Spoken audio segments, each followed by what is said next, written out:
Thank you, Mr. Chairman. Before my time begins, I'd like to ask unanimous consent. I have 3 documents that I'd like to enter into the record, and I'd like to note that Secretary Ross, during this hearing, acknowledged that the American Community Survey is not too comparable to the decennial census.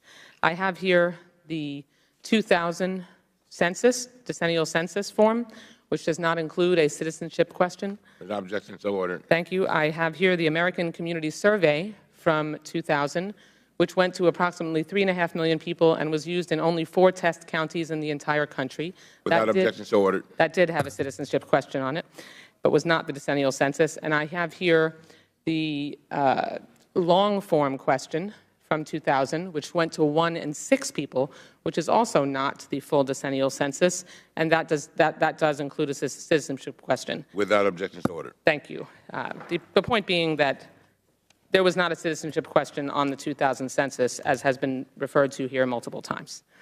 I appreciate that, Mr. Chairman. Secretary Ross, I want to ask you about your conversations with Attorney General Jeff Sessions before DOJ requested a citizenship question in December of 2017. On August 8, 2017, you wrote to Earl Comstock, a senior official at the Department of Commerce, and I'm quoting you here. You emailed, "Were you on the call this morning about census? They seem dug in about not sling," I assume you mean asking, "the citizenship question, and that raises the question of where is the DOJ in their analysis? If they still have not come to a conclusion, please let me know your contact person and I will call the AG." Mr. Secretary, your note mentioned, the one that I just read aloud, mentioned a call that took place the morning of August 8th. Do you recall who you were on a call with who seemed dug in from the census or outside the census about not asking the citizenship question? I don't have the document in front of me. Could you provide me with a copy of the document, please? It'd be my pleasure. This is an email from you where you said, "Were you on the call this morning about census? They seem dug in about not asking the citizenship question, and that raises the question of where is the DOJ in their analysis. If they still have not come to a conclusion, please let me know your contact person and I will call the AG." Is that a conversation you recall? And who is it that was dug in with whom you were on the phone with? And were they inside the census or outside the Census Bureau? I still haven't seen the document. Could Okay, you is please it possible for staff to provide me with a copy? the email that we're talking about? Okay, well, my time is clicking here, and you don't have a recollection of this conversation, Mr. Secretary?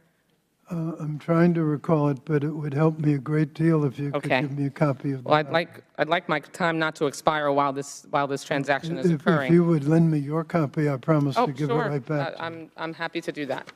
Can someone provide the Secretary? And if I can ask the Chairman's indulgence of a few additional seconds so that I can account for the need to remind the Secretary of his own email and meeting.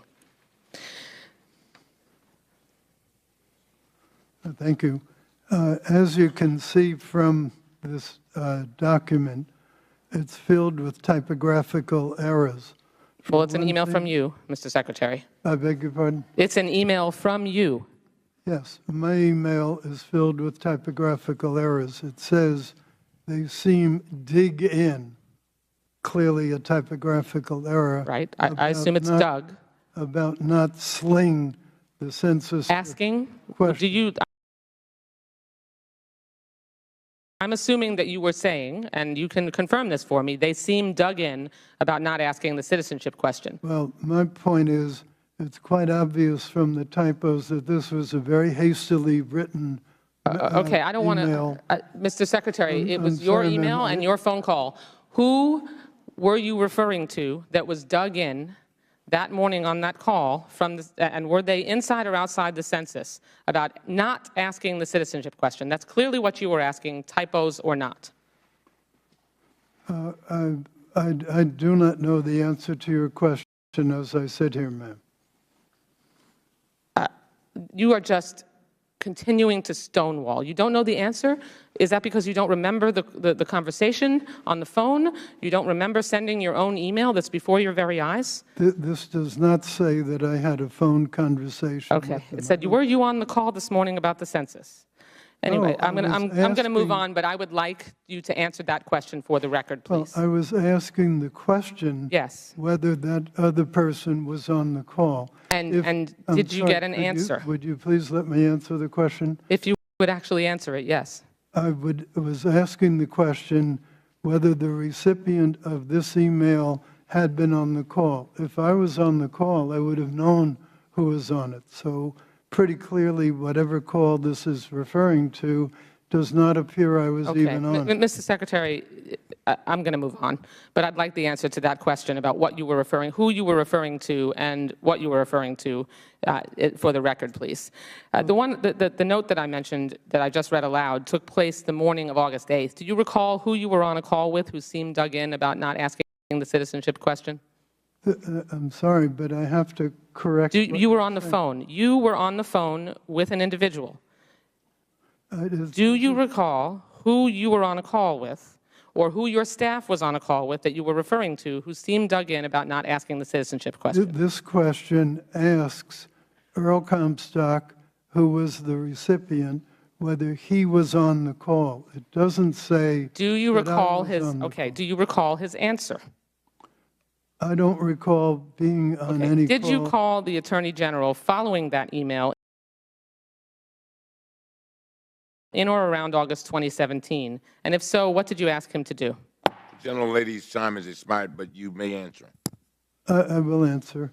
My conversations with the Attorney General are confidential and I'm sorry, are you claiming executive privilege, Mr. Secretary? Because your conversations with the Attorney General are not confidential. You are fully able to answer this question.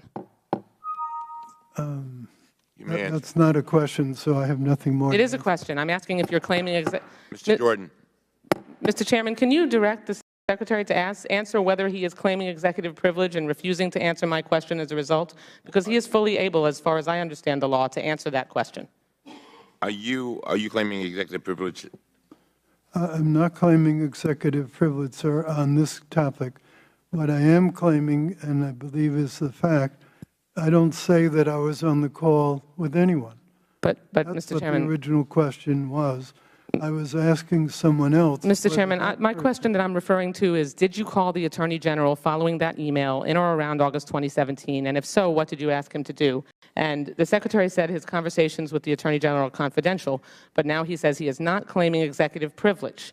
So if he's not claiming executive privilege, then he needs to answer that question, because that's what the purpose of this hearing is for. I have been told by counsel that I am not appropriate for me to answer that question, and that answer is consistent. Mr. Chairman, can I ask a question? Can I ask you a question? Is not appropriate part of the rules here when, in terms of what the witness is required to answer when we are asking him a question? Unless he's claiming executive privilege, then I believe he has to answer the question. I believe the No, wait, questioner's time is up, sir. Were you finished? Were you finished? I believe the questioner's time is up. I've answered the question as best I can. Very well. Mr. Jordan.